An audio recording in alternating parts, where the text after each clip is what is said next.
శ్రీకృష్ణ పరమాత్మ తన దివ్యమైన అవతారాన్ని ఎలా చాలించారో, ఆయన తన పాదాన్ని ఎందుకు అలా ఒక విచిత్రమైన భంగమలో ఉంచారో తెలుసుకోవాలనే ఆసక్తి మీ అందరికీ ఎంతో ఉంటుంది. మన మనసులో ఎప్పుడూ మెదిలే ఆ పెద్ద సందేహానికి జవాబు దొరకడం అంత సులభం కాదు. జర అనే ఒక సామాన్య వేటగాడి బాణం తగలడం వెనుక ఉన్న ఆ పూర్వజన్మ రహస్యం ఏమిటి అని మీరు ఎన్నోసార్లు ఆలోచించి ఉంటారు. అలాగే కృష్ణుడు ఈ భూమిని వీడిన ఆ క్షణంలోనే కలియుగం ఎలా మొదలైంది అన్నది కూడా ఒక అంతుచిక్కని రహస్యం. మీకు కలిగే ఈ ప్రతి సందేహానికి ఈ కథలో చాలా స్పష్టమైన సమాధానం దొరుకుతుంది. ఈ ఆధ్యాత్మిక రహస్యం మీకు పూర్తిగా అర్థం కావాలన్నా, దైవానుగ్రహం దక్కాలన్నా ఈ వీడియోను ఎక్కడా ఆపకుండా చివరి వరకు చూడండి. కురుక్షేత్ర మహాసంగ్రామం పూర్తయి 36 సంవత్సరాలు గడిచిపోయాయి. ద్వాపర యుగపు చివరి రోజులు ఎంతో విషాదకరంగా మారడం మొదలైంది. ధర్మాన్ని కాపాడిన కృష్ణుడి సొంత కులం యాదవ వంశం ఇప్పుడు అహంకారంతో కళ్ళు మూసుకుపోయింది. వారికి కళ్ళు నెత్తికెక్కి విపరీతమైన గర్వంతో విర్రవీగుతున్నారు. ఆ సమయంలో మునులు ఇచ్చిన ఒక చిన్న శాపం వారి పాలిట ఒక పెద్ద మృత్యు శాసనంగా మారిపోయింది. కృష్ణుడి కళ్ళెదుటే ప్రభాస తీర్థం సముద్రపు ఒడ్డున ఒక భయంకరమైన ఊచకోత మొదలైంది. ఎరికా గడ్డి రూపంలో పుట్టిన ఆ ఇనుప ముసలం వారి ఆయుధంగా మారిపోయింది. ఒకరినొకరు అత్యంత దారుణంగా నరుక్కుంటూ చంపుకున్నారు. ఎంతో గొప్పగా బతికిన ఆ యాదవ వంశం మొత్తం ఆ రోజు రక్తం ఏరులై పారుతుంటే నేల రాలిపోయింది. తన కళ్ల ముందు జరుగుతున్న ఈ మహా వినాశనాన్ని చూస్తూ కూడా శ్రీకృష్ణుడు ఏమీ చేయకుండా అలా నిశ్శబ్దంగా ఉండిపోయాడు. ఎందుకంటే ఆయనకు ముందే తెలుసు, ఈ భూమి మీద తన అవతారం ముగిసే సమయం ఆసన్నమైందని.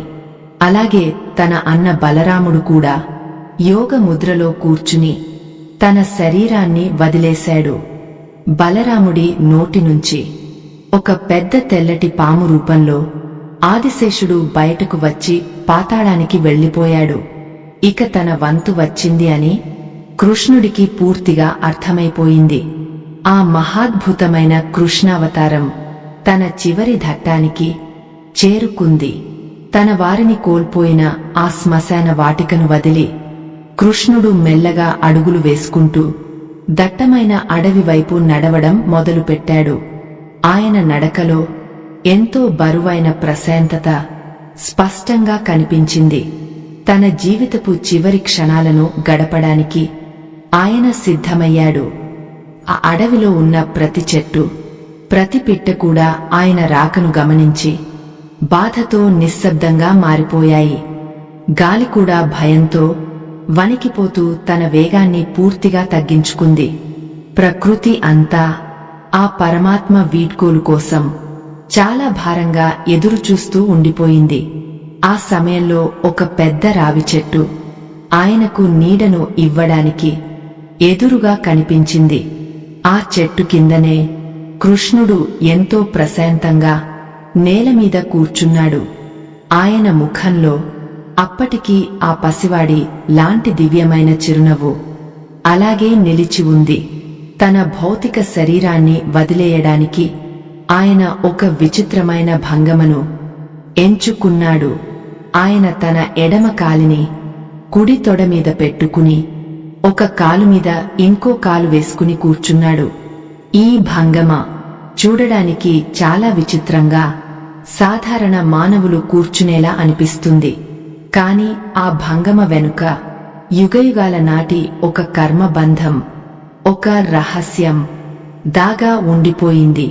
కృష్ణుడి పాదం అడుగున ఒక ఎర్రటి మచ్చ అచ్చం ఒక లేడి కన్నులాగా ఎంతో ఆకర్షణీయంగా మెరుస్తోంది.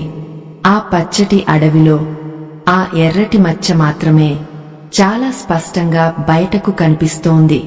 అది దూరం నుంచి చూసే వేటగాళ్లను సులభంగా ఆకర్షించే ఒక అద్భుతమైన వలలాగా అక్కడికి మారిపోయింది. ఆ కాలి భంగమ ఆయన కావాలని పెట్టింది కాదు. తన గతాన్ని తన తర్వాతి యుగాన్ని కలుపుతూ ఆయన వేసిన ఒక పెద్ద పథకమది. ఆ ఎర్రటి కాలును చూసి ఆ జర అనే వేటగాడు ఒక జింక అనుకుని పెరబడేలా ఆయన ఆ మాయ చేశాడు. అదే సమయానికి ఆ అడవిలో జర అనే ఒక గరిజన వేటగాడు విల్లంబులు పట్టుకుని వేట కోసం తిరుగుతున్నాడు. వాడి కళ్ళు ఏదైనా మంచి జంతువు దొరుకుతుందేమో అని ఆకలితో వెతుకుతున్నాయి. వాడికి పాపం ఏం తెలియదు, తను వేయబోయే ఆ ఒక్క బాణం ఈ సృష్టి గతిని మొత్తంగా శాశ్వతంగా మార్చేయబోతోందని. తను సంధించే ఆ బాణం ముక్కకి మునుల శాపం వల్ల పుట్టిన ఆ ఇనుప ముసలం ముక్క అతికించి ఉంది.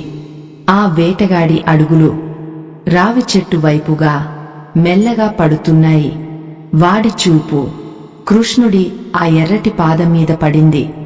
దూరం నుంచి చూస్తున్న వాడికి అది అచ్చం దట్టమైన పొదల్లో దాగన ఒక లేత జింక కన్నులాగా ఎంతో అందంగా కనిపించింది. వాడు వెంటనే తన పదునైన విల్లు ఎక్కుపెట్టి గురి చూసి బాణం వదలడానికి సిద్ధమయ్యాడు. ఆ రాబోయే మృత్యుక్షణం కోసం కృష్ణుడు చిరునవ్వుతో ఎదురు చూస్తూనే ఉన్నాడు.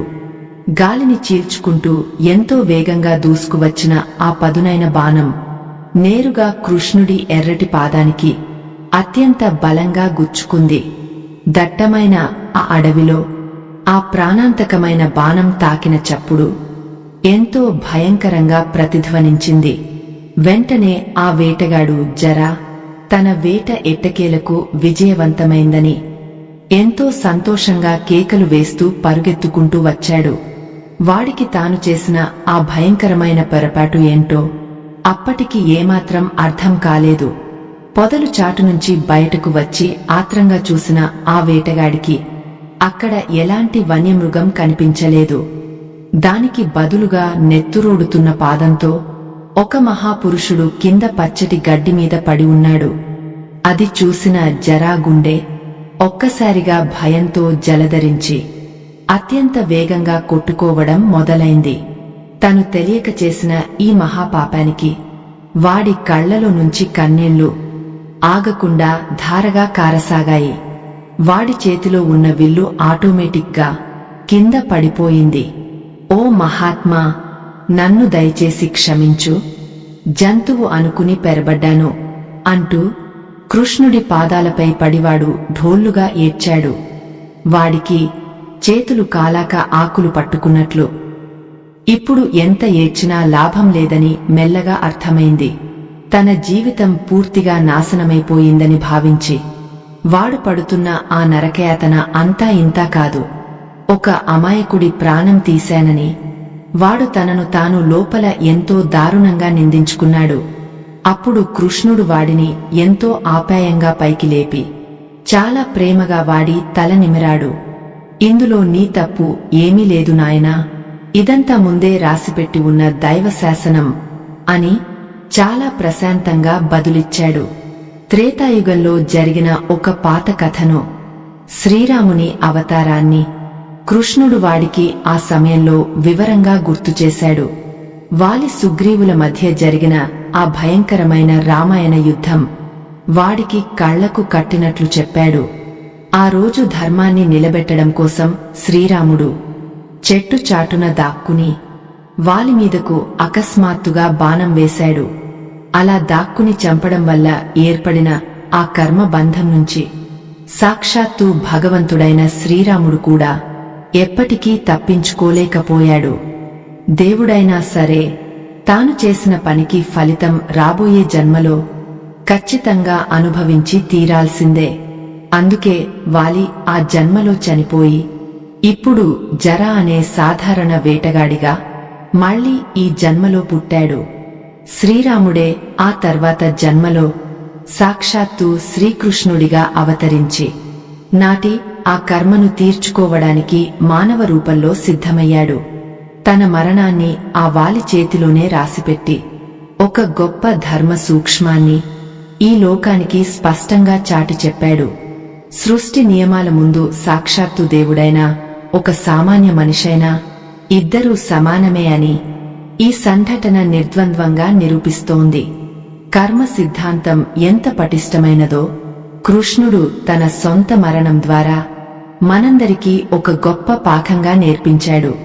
కృష్ణుడు ఈ భూమి మీదకు వచ్చిన నాటి నుంచి ఎన్నో లీలలు చేసి అసాధ్యమైన వాటిని సుసాధ్యం చేశాడు.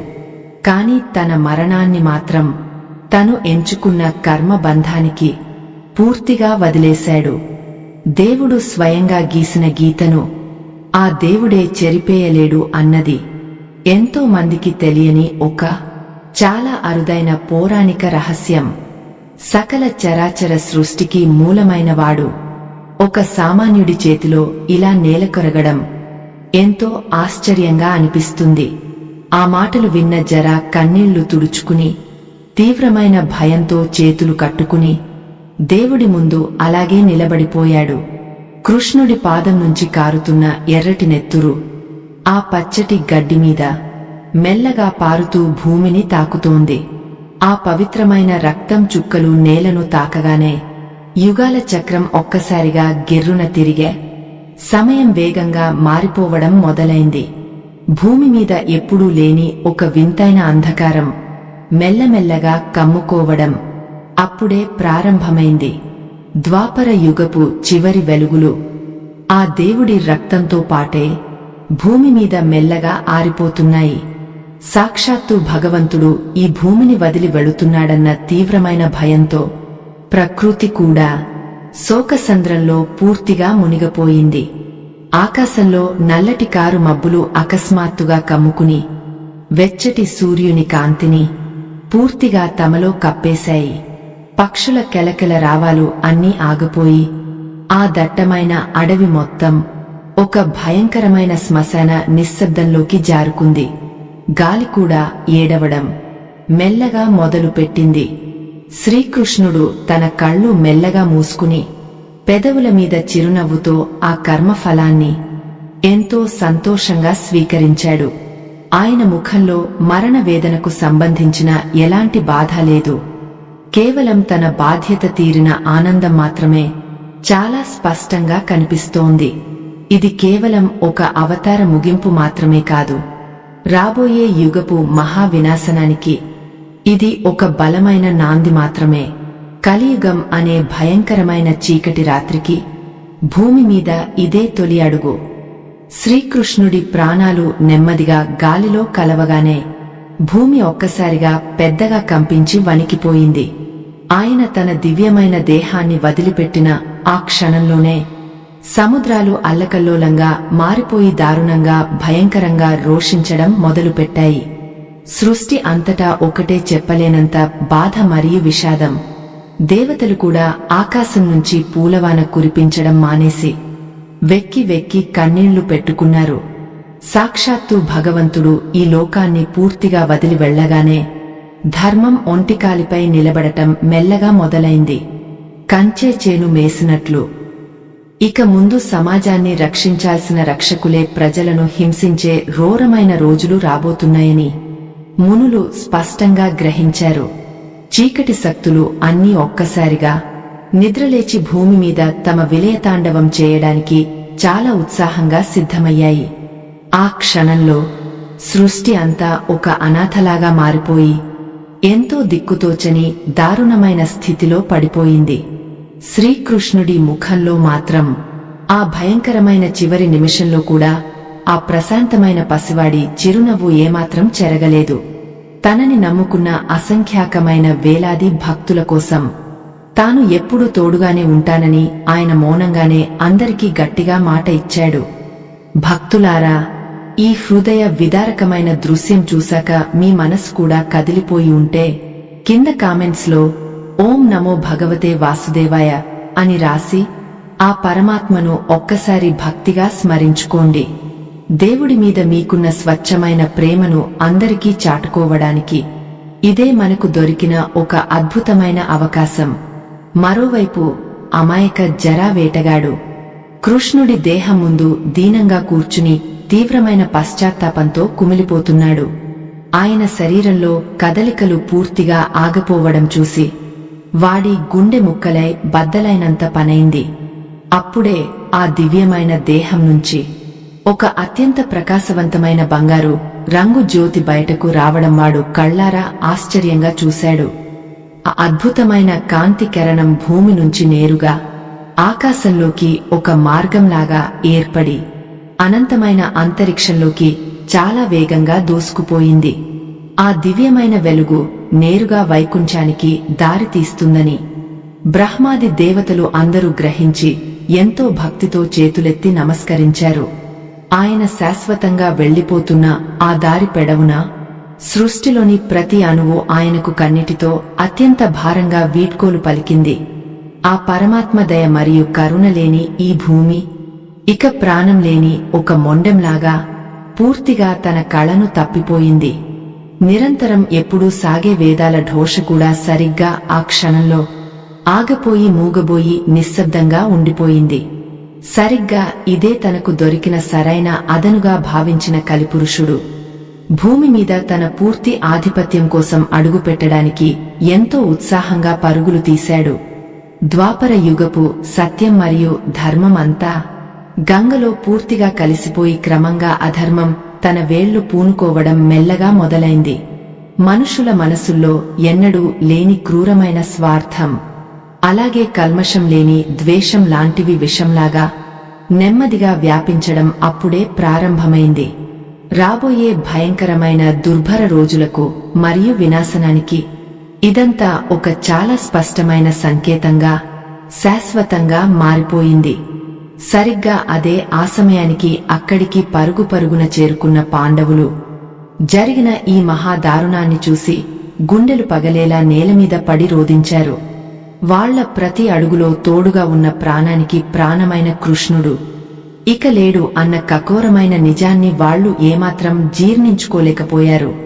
మహావీరుడైన అర్జునుడు సైతం తన చేతిలోని పవిత్రమైన గాంధీవాన్ని నేలకేసి గట్టిగా కొట్టి చిన్న పిల్లాడిలా భోరున ఏడ్చాడు. వాళ్ల గుండెకోత మరియు ఆక్రందన ఆ దట్టమైన అడవిలో ప్రతి చెట్టుకు తగిలి ఎంతో దయనీయంగా పదే పదే ప్రతిధ్వనించింది. కృష్ణుడి ఎర్రటి అందమైన పాదాలకు ఉన్న ఆ భయంకరమైన గాయాన్ని చూసి ధర్మరాజు కూడా ఏమీ చేయలేని తీవ్ర నిస్సహాయతతో కన్నీరు మున్నీరుగా విలపించాడు. కర్మ సిద్ధాంతం ఎంత గొప్పదో మరియు ఎంత కఠినమైనదో సాక్షాత్తు పరమాత్మే తనను తాను ఇలా బలి చేసుకుని మరీ నిరూపించాడని వాళ్లకు స్పష్టంగా అర్థమైంది. దైవం తన తోడుగా లేని జీవితం గడపడం పాండవులకు ఒక నరకం కంటే చాలా దారుణంగా ఇప్పుడు అనిపించింది. ఇక ఈ పాపపు భూమి మీద తాము ఏమాత్రం జీవించి ఉండటం అనవసరమని వాళ్లు కూడా మనసులో ఒక గట్టి నిర్ణయానికి వచ్చారు. ఆ మహాత్ముడి పవిత్రమైన భౌతిక దేహాన్ని కళ్లారా చూసిన వాళ్లు ఆ శరీరం ముందు మోకరిల్లి తమ చివరి ప్రణామాలు ఎంతో భక్తితో సమర్పించారు. ఆయనకు పవిత్రమైన అంత్యక్రియలు సక్రమంగా నిర్వహించడానికి కన్నీళ్లు లోపలే దిగమింగుకుంటూ ఎంతో బరువుగా ఏర్పాట్లు చేయడం నెమ్మదిగా మొదలుపెట్టారు. శ్రీకృష్ణుడి భౌతిక కాయానికి పురాతన ఆచారాల ప్రకారం అగ్ని సంస్కారం చేయడానికి వాళ్లు ఎండిన చందనపు కట్టెలు పేర్చారు. ఆ దేవుడి దేహం నుంచి వస్తున్న పవిత్రమైన సుగంధం ఆ అడవి మొత్తం చాలా నెమ్మదిగా వ్యాపించింది. ఆ పవిత్రమైన కృష్ణుని దేహాన్ని ఆ సముద్రం తనలో పూర్తిగా కలుపుకోవడానికి ఎంతో ఆత్రంగా ముందుకు ఉరకలేస్తూ వచ్చింది. ఆ దేవుని ఆజ్ఞతో అగ్నిదేవుడు ఆ దేహాన్ని దహనం చేయడానికి ఏమాత్రం సాహసం చేయలేక ఎంతో భయపడిపోయాడు. ఈ సృష్టికర్తను తాను అగ్నిజ్వాలలతో ఎలా బూడిద చేయగలను అని తనలో తాను ఎంతో మదనపడిపోయి వెనకడుగు వేశాడు. చివరకు ఆ పరమాత్మ భౌతిక కాయం తాలూకు ఒక మర్చిపోలేని అద్భుతం జరగడానికి సృష్టి అప్పుడే సంపూర్ణంగా సన్నద్ధమైంది. అగ్నిదేవుడు ఎంతో భయపడుతూనే మరియు వణుకుతూ ఆ పవిత్రమైన దేహాన్ని దహనం చేయడం నెమ్మదిగా మొదలుపెట్టాడు. ఎగిసిపడుతున్న ఆ ఎర్రటి మంటల్లో శ్రీకృష్ణుడి భౌతిక శరీరం మొత్తం మెల్లగా కాలిపోయి బూడిదగా మారిపోయింది. కాని అక్కడున్న అందరినీ ఆశ్చర్యపరుస్తూ ఆ దేవుడి హృదయం మాత్రం ఏమాత్రం కాలకుండా అలాగే సురక్షితంగా ఉండిపోయింది. ఇది కళ్ళారా చూసిన మునులు మరియు పాండవులు ఈ వింతకు ఏమీ తోచక సైలెంట్ గా చూస్తూ ఉండిపోయారు. ఆ భగవంతుడి గుండె ఎంతో స్వచ్ఛమైనది మరియు కల్మషం లేనిది. అందుకే అది అగ్నికి కూడా ఏమాత్రం లొంగకుండా అలా ప్రాణంతో ఉన్నట్లే కొట్టుకుంటూ స్పష్టంగా కనిపించింది. దేవుని హృదయం ఎప్పుడూ భక్తుల ప్రేమతో నిండి ఉంటుంది కాబట్టి దానికి మరణం లేదని అక్కడున్న అందరికీ నెమ్మదిగా అర్థమైంది. నీలం రంగులో అత్యంత ప్రకాశవంతంగా మెరిసిపోతున్న అద్భుతమైన హృదయాన్ని చూసి పాండవులు సైతం మాట రాని తీవ్రమైన ఆశ్చర్యంలో పూర్తిగా మునిగిపోయారు. ఆ పవిత్రమైన హృదయం ఒక చెక్క ముక్కలా మారి సముద్రపు నీళ్లలో తేలుతూ ఎంతో దూరం ప్రయాణించడం అప్పుడే మొదలుపెట్టింది. ఆ హృదయమే ఆ తర్వాత కాలంలో పవిత్రమైన నీలమాధవుడిగా పూజలందుకుని నేటి పూరీ జగన్నాథుడి విగ్రహంలో ప్రాణంగా మారిందని ఎంతో మందికి తెలియని పురాణాలు చెబుతున్నాయి. తమ కళ్ళెదుటే జరిగిన ఈ మహాద్భుతాన్ని చూసి అర్జునుడు కన్నీళ్లు తుడుచుకుంటూనే ఆ విశాలమైన సముద్రం వంక అలాగే ఏడుస్తూ చూస్తుండిపోయాడు. కృష్ణుడు లేని జీవితం వాళ్లకి గుడ్డివాడి చేతి కర్ర అకస్మాత్తుగా జారిపోయినట్లుగా ఎంతో దిక్కుతోచని భయంకరమైన స్థితిలో వాళ్లను పడేసింది. ఏ దారిలో నడవాలో మరియు ఏం చేయాలో తెలియని ఒక పెద్ద గందరగోళం పాండవులందరినీ తీవ్రంగా వెంటాడటం అప్పుడే మొదలైంది.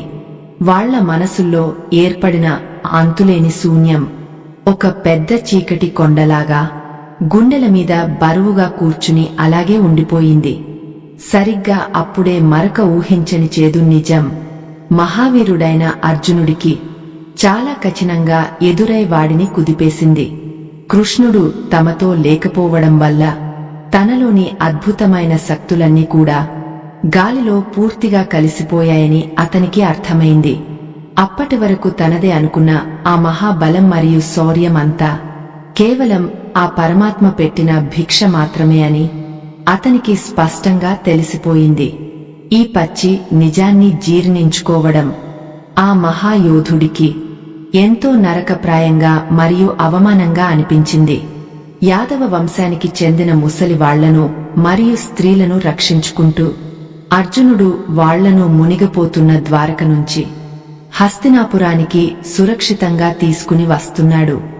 కాని దారి మధ్యలో దట్టమైన అడవిలో కొంతమంది సాధారణ దొంగలు అడ్డగించి వాళ్లమీద చాలా దారుణంగా మరియు క్రూరంగా దాడి చేశారు.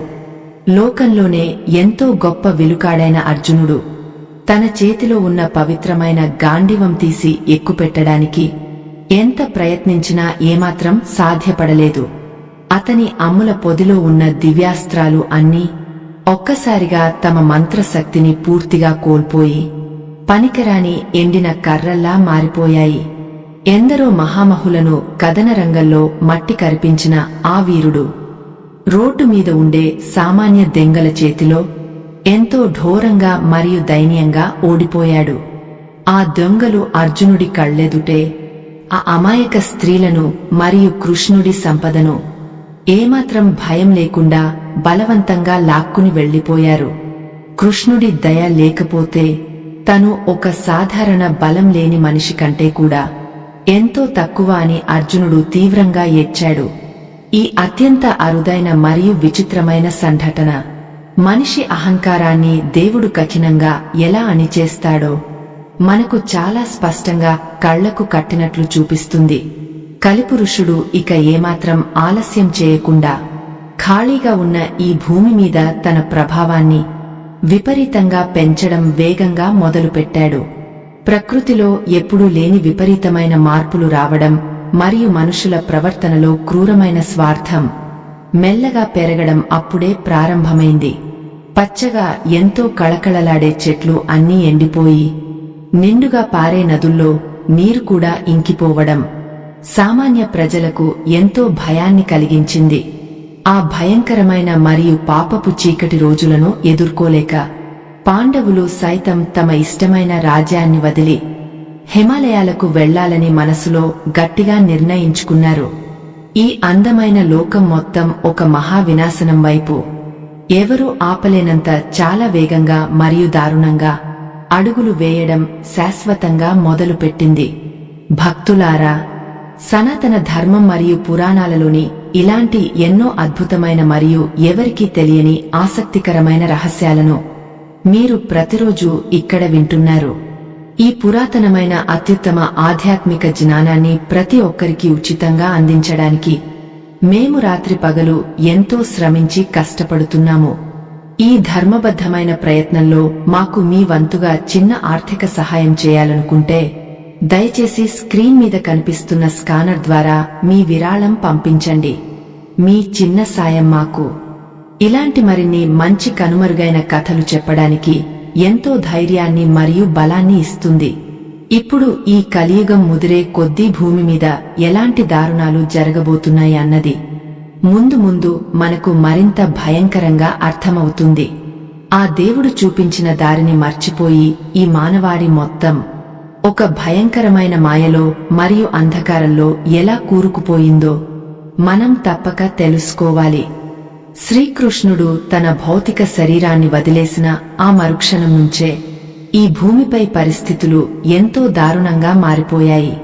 మనుషుల మనసుల్లో దయ మరియు జాలి లాంటివి పూర్తిగా ఎక్కడికో మాయమైపోయాయి. ఎవరికి వారు తమ సొంత లాభం కోసం ఎంతటి దారుణమైన పనులకైనా బరితెగించడం మెల్లగా మొదలైంది. అప్పటి వరకు ఎంతో పవిత్రంగా ఉన్న పుణ్యనదులు తమ స్వచ్ఛతను కోల్పోయి మురికిగా మారడం ప్రారంభించాయి. ఆకాశంలో నక్షత్రాలు సైతం తమ దివ్యమైన కాంతిని బాగా తగ్గించుకుని మసకబారిపోయాయి. ఈ దారుణమైన మార్పులన్నీ చూసిన ధర్మరాజు తన తమ్ములను పిలిచి ఎంతో భారంగా మాట్లాడాడు. ఇక ఈ రాజ్యంలో ఏమాత్రం సంతోషం లేదని, దేవుడు లేని ఈ నేలమీద బతకడం వృధా అని ఆయన గట్టిగా తేల్చి చెప్పాడు. తమ బంగారు సింహాసనాలను మరియు రాజభోగాలను ఒక్క నిమిషం కూడా ఆలోచించకుండా వాళ్లు వదిలేశారు. అర్జునుడి మనుమడైన పరీక్షిత్తు మహారాజుకు ఆ హస్తినాపుర బాధ్యతలు అన్నీ చాలా జాగ్రత్తగా అప్పగించారు. కలియుగం ప్రారంభమైంది కాబట్టి ఇక ముందు ధర్మాన్ని నిలబెట్టడం నీ వల్లే సాధ్యం అని ఆ చిన్నారికి ఎంతో ప్రేమగా ధైర్యం చెప్పారు. ఆ తర్వాత తామంతా ఒకే కట్టుబట్టలతో తమ భార్య ద్రౌపదితో కలిసి ఉత్తర దిశగా నడక నెమ్మదిగా ప్రారంభించారు. అది మామూలు ప్రయాణం కాదు, తమ సొంత ప్రాణాలను వెతుక్కుంటూ చేస్తున్న ఒక కఠోరమైన మహాప్రస్థానం. దారిపొడవున ఎన్నో ఎత్తైన పచ్చటి కొండలు మరియు భయంకరమైన దట్టమైన అడవులు వాళ్లకు ఎదురయ్యాయి. కాని పాండవుల ముఖాల్లో మాత్రం ఎలాంటి భయం లేదా బాధ ఏమాత్రం కనిపించలేదు. శ్రీకృష్ణుడి పాదాలను చేరుకోవాలన్న ఒకే ఒక ఆరాటం వాళ్ల ప్రతి అడుగులోనూ చాలా స్పష్టంగా మరియు బలంగా కనిపించింది. ఇలా పాండవులు భూమిని వదిలి వెళ్తుండగా మరోవైపు కలిపురుషుడు తన దుష్ట పరివారంతో భూమిపైకి పూర్తి స్థాయిలో అడుగుపెట్టాడు. ఎక్కడెక్కడైతే కోపం, అత్యాశ మరియు కామం ఉంటాయో అక్కడ తన ఆధిపత్యాన్ని వాడు చాలా వేగంగా స్థిరపరుచుకున్నాడు. మనుషుల మధ్య ఉన్న పవిత్రమైన రక్త సంబంధాలు కూడా కేవలం డబ్బు చుట్టూ తిరగడం అప్పుడే మొదలైంది. అమ్మకైతే అన్నం పెట్టడు కాని గుడికెళ్లి గోపురం కట్టిస్తాడు అన్న సామెతలాగా మనుషుల భక్తి కేవలం ఒక బూటకంగా పూర్తిగా మారిపోయింది. సరిగ్గా అప్పుడే ఈ లోకానికి ఒక దిక్కుతోచని తీవ్రమైన అనాథ భావం మరింత గట్టిగా అలుముకుంది. బ్రహ్మదేవుడు సైతం ఈ భయంకరమైన కలియుగ ప్రభావాన్ని చూసి తన సృష్టి గురించి ఎంతో విచారించాడు. పాపాలు చేసే వాళ్లు సుఖంగా ఉండటం మరియు పుణ్యం చేసే వాళ్లు కష్టాలు పడటం ఈ కాలానికి ఒక లక్షణంగా మారిపోయింది. మంచి కోసం పోరాడే వాళ్లను పిచ్చివాళ్లుగా ఈ సమాజం అవమానించడం చాలా సాధారణమైన విషయంగా తయారైంది. ఈ మాయలో చిక్కుకున్న సామాన్య ప్రజలు కృష్ణుడి పవిత్రమైన బోధనలను గాలికి పూర్తిగా వదిలేశారు. గీతలో దేవుడు చెప్పిన ఆ కర్మ సిద్ధాంతం ఎవరికి పట్టని ఒక పాత పుస్తకంలాగా మూలన పడిపోయింది. ఆ పవిత్రమైన ద్వారకా నగరం మొత్తం సముద్రపు భయంకరమైన అలల దాటికి పూర్తిగా నీళ్లలో మునిగిపోయి కనుమరుగైంది. కృష్ణుడి అడుగుజాడలు ఉన్న ఆ పవిత్రమైన నేల నీటి అడుగున ఒక మర్చిపోలేని జ్ఞాపకంగా శాశ్వతంగా ఉండిపోయింది. అయినా సరే ఆ భగవంతుడు తన భక్తులను ఏనాడూ అనాథలుగా వదిలిపెట్టలేదు అని మహామునులు గట్టిగా నమ్ముతూ వచ్చారు. అందుకే ఈ భయంకరమైన కలియుగంలో కేవలం నామస్మరణ ఒక్కటే ఆ దేవుడిని చేరుకోవడానికి అతి సులువైన మార్గమని వాళ్లు పదే పదే ప్రజలకు చెప్పారు. ఒకప్పుడు దట్టమైన అడవుల్లో కఠోరమైన తపస్సులు మరియు ఎన్నో కష్టమైన యాగాలు చేస్తే కాని ఆ దేవుడి దర్శనం ఏమాత్రం దొరికేది కాదు. కాని ఈ కలియుగంలో కేవలం ఆ దేవుడి పేరును స్వచ్ఛమైన మనస్సుతో తలుచుకుంటే చాలు, ఆయన కరుణ వెంటనే సులభంగా లభిస్తుందని అంటారు. ఆ భగవంతుడి ప్రేమకు ఎలాంటి హద్దులు లేవు అన్నది ఈ నామస్మరణ మహిమ ద్వారా మనకు బాగా అర్థమవుతుంది. ఇలా ధర్మం మెల్లమెల్లగా నశించిపోతున్న ఆ సమయంలో పాండవులు పడుతున్న కష్టాలు అన్నీ పూర్తిగా వర్ణనాతీతంగా మారిపోయాయి. హిమాలయాల వైపు సాగుతున్న వాళ్ల ఆ సుదీర్ఘమైన ప్రయాణంలో తీవ్రమైన చలి మరియు ప్రాణాంతకమైన మంచు తుఫానులు వాళ్లను దారుణంగా ముంచెత్తాయి. తమ ప్రాణాలను పణంగా పెట్టి అయినా సరే కృష్ణుడిని వైకుంఠంలో చేరుకోవాలన్న వాళ్ల తపన అందరికీ ఒక గొప్ప ఆదర్శంగా నిలిచింది. దేవుడు లేని ఈ బతుకు ఒక చీకటి నరకమని వాళ్లు తమ కష్టాల ద్వారా ఈ పాపపు లోకానికి చాలా స్పష్టంగా చాటి చెప్పారు. ఆ కఠినమైన మంచు కొండల్లో వాళ్ల అడుగులు తడబడినా సరే వాళ్ల మనసులోని ఆ పవిత్రమైన సంకల్పం మాత్రం ఏమాత్రం చెక్కుచెదరలేదు. శ్రీకృష్ణుడి పవిత్రమైన పాదాలను నమ్ముకున్న వాళ్లకు ఈ భూమిపై ఎదురయ్యే కష్టాలు కేవలం ఒక చిన్న పరీక్ష లాంటివి మాత్రమే అని వాళ్లు భావించారు. ఈ కలియుగం ఎంత కఠినంగా మారినా సరే స్వచ్ఛమైన భక్తి ముందు ఆ మాయ అదంతా ఎంతో చిన్నబోతుంది అని పురాణాలు చెబుతున్నాయి. మనుషుల మనసుల్లో ఆ పరమాత్మ పట్ల ఉండే ఆ కొద్దిపాటి నిజమైన ప్రేమ చాలు ఈ మానవ జన్మను ఎంతో పునీతంగా సార్థకం చేసుకోవడానికి. ఆ దివ్యమైన లీలా మనుషుని గొప్పతనం మరియు ఆయన పన్నిన ఆ మహామాయ ఎంతటి గొప్ప జ్ఞానులకైనా ఏమాత్రం అంతుచిక్కని ఒక పెద్ద అద్భుతమైన పజిల్ లాంటివి. ఆ దేవుడి తత్వం అర్థం చేసుకోవడం ఒక సామాన్య మనిషికి అసాధ్యం. కృష్ణుడు సముద్రంలో వదిలిపెట్టిన ఆ పవిత్రమైన హృదయం ఇంకా ఈ భూమి మీదే ఒక విగ్రహం రూపంలో ఉండి తన భక్తులను ప్రతిక్షణం కాపాడుతూనే ఉంది. ఆ జగన్నాథుడి రూపంలో నేటికీ ఆయన తన దగ్గరకు వచ్చే భక్తుల కష్టాలను మరియు కోరికలను వింటూ ఎంతో ప్రేమగా వాళ్లను ఆశీర్వదిస్తూనే ఉన్నాడు. కలియుగంలో మనుషులు తెలియక చేసే ప్రతి తప్పును ఆయన గమనిస్తూనే వాళ్లకు సరైన ధర్మ మార్గం చూపించడానికి ఎప్పుడూ సిద్ధంగానే ఎదురు చూస్తున్నాడు. తనను పిలిచిన వెంటనే పరుగున వచ్చి ఆపదలో ఉన్న వాళ్లను కాపాడటం అనేది ఆ దేవుడికి ఎంతో ఇష్టమైన పని. భగవంతుడు అడుగడుగునా తనను నమ్ముకున్న వాళ్లను కంటికి రెప్పలాగా ఎప్పుడూ రక్షిస్తూనే ఉంటాడు అని చెప్పడానికి ఈ వింతైన జగన్నాథుడి కథ ఒక చక్కటి ఉదాహరణ. కలియుగపు ఆ భయంకరమైన ప్రారంభం మనుషులను ఎంతో భయపెట్టినా సరే ఆ దేవుడి కరుణ మాత్రం ఎక్కడికి పోలేదు. ఆయన చూపించిన ఆ ఎర్రటి పాదం వెనుక ఉన్న మాయ ఇప్పటికీ ఆ అడవిలో ప్రతి చెట్టుకు ఒక పవిత్రమైన జ్ఞాపకంగా మిగిలిపోయి ఉంటుందని భక్తులు నమ్ముతారు. ఆ పాదాలను పట్టుకుని ఏడ్చిన ఆ జర అనే వేటగాడి కన్నీళ్లు ఈ సృష్టిలో ఒక గొప్ప భక్తికి శాశ్వతమైన నిదర్శనంగా మారిపోయాయి. వాడి ఏడుపు చూసి ఆ దట్టమైన అడవిలోని జంతువులు కూడా కంటతడి పెట్టుకుని మూగబోయి ఎంతో దీనంగా ఉండిపోయాయి. సాక్షాత్తు ఈ అనంతమైన సృష్టికి మూలకారణమైన ఆ భగవంతుడు ఒక సామాన్యమైన అడవి మనిషి చేతిలో ఇలా ప్రాణాలు వదలడమనేది ఎవరికీ అర్థం కాని ఒక అతిపెద్ద విచిత్రమైన దైవలీల. ఆ దేవుడు కూడా తన కర్మ సిద్ధాంతానికి పూర్తిగా తలవంచి తనకు తానుగా ఆనందంగా విధించుకున్న ఈ కఠినమైన శిక్షను పెదవుల మీద చిరునవ్వుతో ఎంతో సంతోషంగా స్వీకరించాడు. మనం చేసిన కర్మ మనల్ని నీడలా ఎప్పుడూ వెంటాడుతూనే ఉంటుంది అన్న మన పురాతన పెద్దల మాట ఎంత నిజమో ఇక్కడ స్పష్టంగా అర్థమవుతుంది.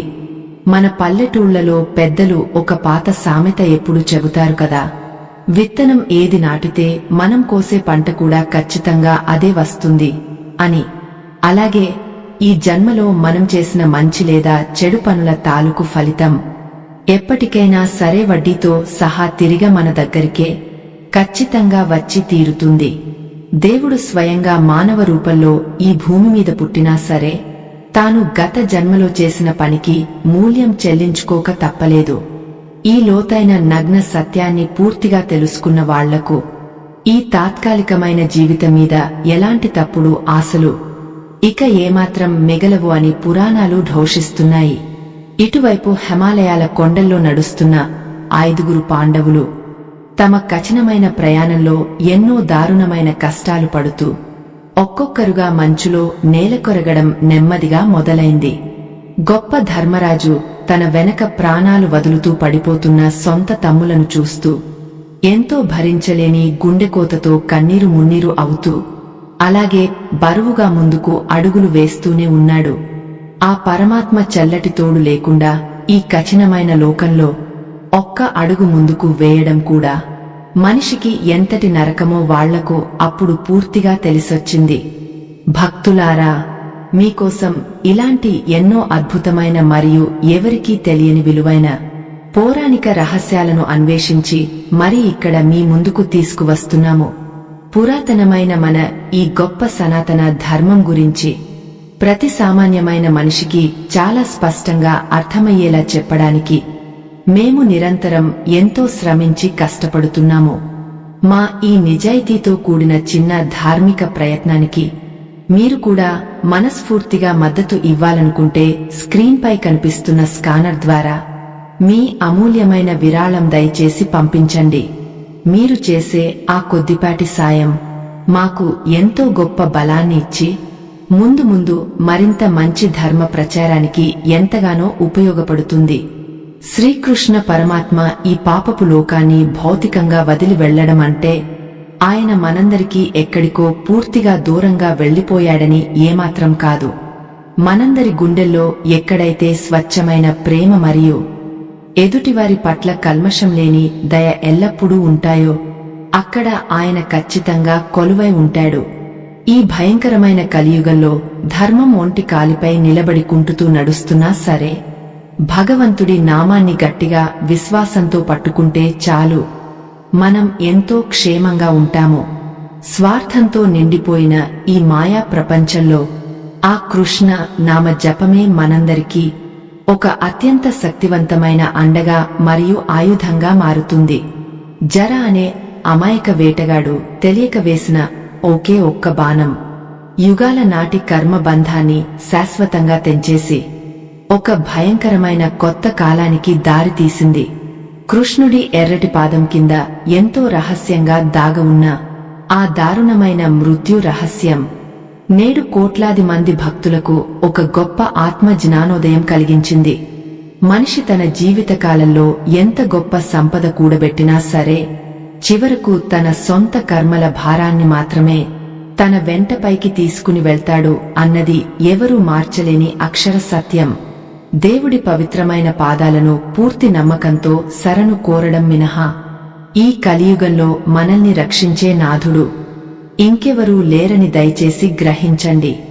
ప్రతి మనిషి తనలోని అహంకారాన్ని పూర్తిగా పక్కన పెట్టి ఆ భగవంతుడికి భక్తితో నిరంతరం శరణాగతి చేయడం ఎంతో ముఖ్యమైన ధర్మం.